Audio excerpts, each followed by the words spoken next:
Hi everyone, I'm Anjali Vishwakarma and today's lecture is on cryopreservation. Cryo meaning cold therapy. So basically what is cryopreservation? It is a process of preserving the biological samples like cells, tissues of a plant, fungi or a bacteria at a temperature below minus 196 degrees Celsius.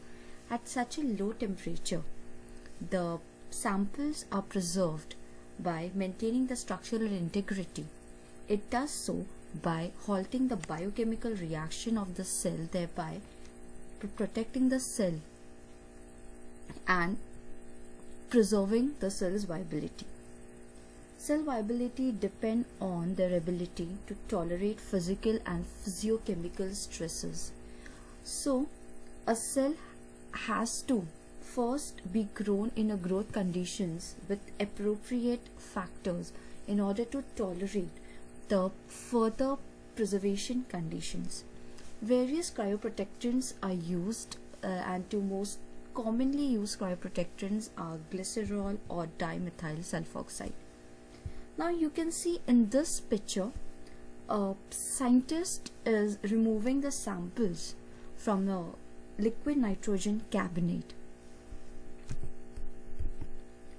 So there are various factors that affects the cryopreserved cells. Few of them are listed. First is the growth condition. As said earlier, it is very essential for the cells or other biological samples to grow and to cultivate them in appropriate growth conditions so that they can withstand the cold conditions while we preserve the cells.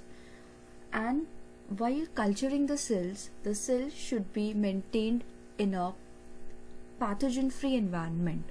They should be given essential nutrients in order to make them viable. The density of the cell should be maintained. The cell should not be in a higher concentration or too lower concentration. So it will majorly affect the preservation conditions. Then comes a physiological state of the cell. It is very important before preserving the cells. The choice of cryoprotectants, it nearly depends upon what sort of samples we are using. There are several cryoprotectants and each cryoprotectant is specific to the samples being used. Handling techniques is like it's very essential to handle the samples very carefully so that the spillage and the contamination of the sample can be stopped. Then comes the cryoprotectant. Cryoprotectants are the chemicals which we use to prevent the dehydration and the formation of ice crystals on the outer surface of the cell. There are two major cryoprotectants. They are glycerol and dimethyl sulfoxide. Other cryoprotectants are also used. They are majorly proline, sorbitol, propylene glycol. So what does cryoprotectant do? They stabilize the protein. Majorly glycerol helps in stabilizing the protein so the denaturation of the protein doesn't take place. They are used in the concentration ranging from 5 to 15%, and above this concentration or below this concentration the optimization of the preservation conditions cannot be maintained. So sometimes what happens, the cryoprotectants also can harm the biological samples. So it's better to first use it in a warm condition to lessen the toxicity caused by the cryoprotectant. And they also help in maintaining the osmotic balance a cell undergoes when they are given a cold therapy while preservation. There are two freezing methods which are adopted for preserving the biological sample. One is the slow freezing method and other is vitrification, meaning rapid cooling resulting in glass formation in the form of a non-crystalline solid. Both the methods were used for reproductive preservation. In slow freezing, the cryoprotectant enters the sample and replaces water-filled cytoplasm. The sample is at a lower contamination risk here in this state as compared to the vitrification method. and it gets cryopreserved at a cooling rate of 1 degree Celsius per minute. And the concentration of the cryoprotectant used in this case is 1 molar. Here in this method, there are higher chances of extracellular ice formation and hence high risk of freeze injury. Whereas in vitrification, the cells are at a lower risk of freeze injury caused to the cells. In vitrification, cellular water content gets converted into glass state upon exposure to liquid nitrogen. They are at a higher contamination risk, and there are two methods by which a vitrification can be carried out. First is the equilibrium and second is the non-equilibrium, and the non-equilibrium is based on carrier and a carrier-free system. Now you can see here in this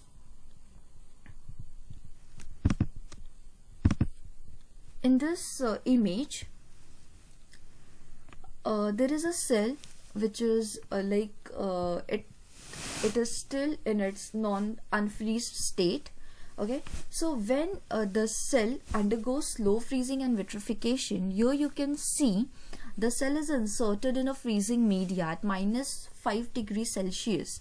So what happens, the cell in some amount it loses its water and the ice crystals are formed on the outer surface of the cell, and this leads to the damage to the cell.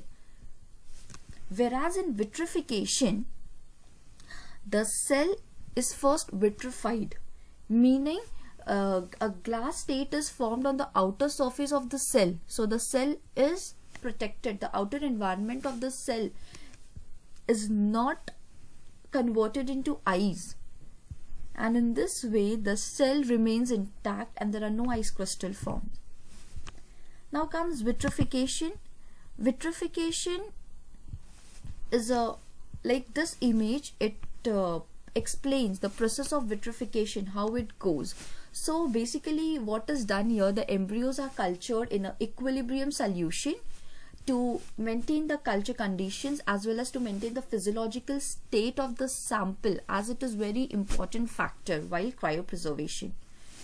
Then after 3 minutes it is transferred into a tube containing a vitrified solution, and if required, centrifugation is done to obtain a homogeneous solution.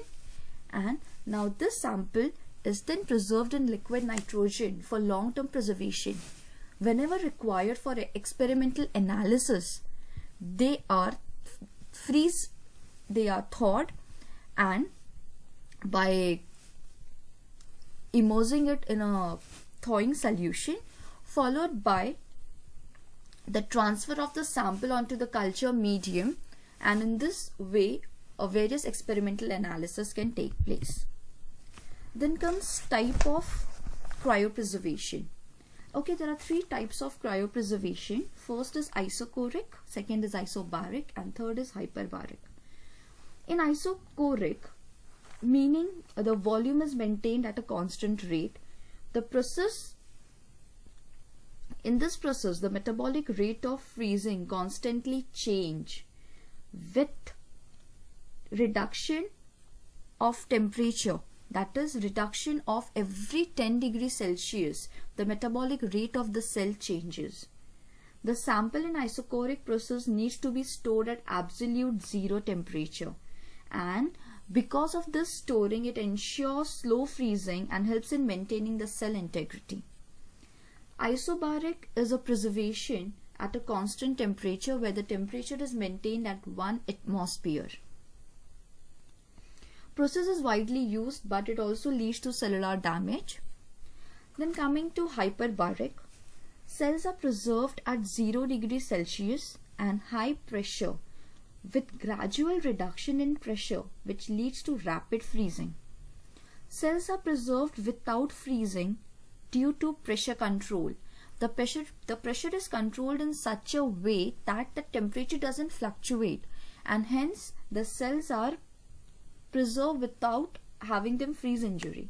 Best method adopted for cryopreservation, and here This method is mainly adopted to preserve the kidney cells, that is at 10,000 atmosphere, liver cells at 70 atmosphere. Then coming to the various cryopreservation steps which are adopted. So initially, before cryopreservating a sample, they are mixed with cryoprotecting agents, okay, before cooling. So this all steps are done in a pathogen free environment. Then after mixing the cells with cryoprotecting agents, they are subjected to cooling at a very low temperature, and they are stored in a liquid nitrogen chambers. When required, they are warmed, then they are, like as explained earlier, they are mixed with a thawing solution. The samples are thawed, they are removed, and they are cultured and used for experimental analysis. So in this picture, it's just an example depicting the cryopreserving steps. The pig tissues are removed, they are freezed, the cells are freezed, like each cell is isolated by giving them an enzymatic treatment, that is trypsinization. Then they are stored in a liquid nitrogen, and when required, the samples are thawed and then used for further experimental analysis. Storage also becomes an important factor, because preserving a sample in a liquid nitrogen is for a long period. Maybe it is for a year or a two or more than that. So there are 3 temperature conditions in which the samples are preserved, but studies have found out that there are some advantages and disadvantages at storing the samples at this temperature. First is at minus 80 degrees Celsius. Here the chemical reactions in a cell after thawing, the cell's chemical reaction slows up and it eventually causes death. Second is at minus 130 degrees Celsius. Minimum stabilization of the cell is achieved at this condition. Then the optimum and the most widely accepted temperature is minus 196 degrees Celsius, that is in a liquid nitrogen. Here the complete cellular stabilization is achieved. The cells are placed in a liquid nitrogen vapor, as it was seen in previous image slide. Then here it requires a continuous supply of liquid nitrogen so as to maintain the temperature inside the chamber. But there are some problems associated with it.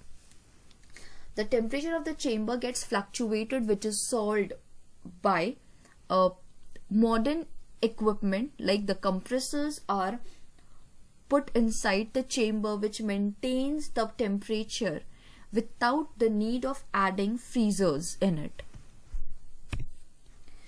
Then there are several applications, and with recent advances, they are also trying to increase the span of the cryopreserved cells.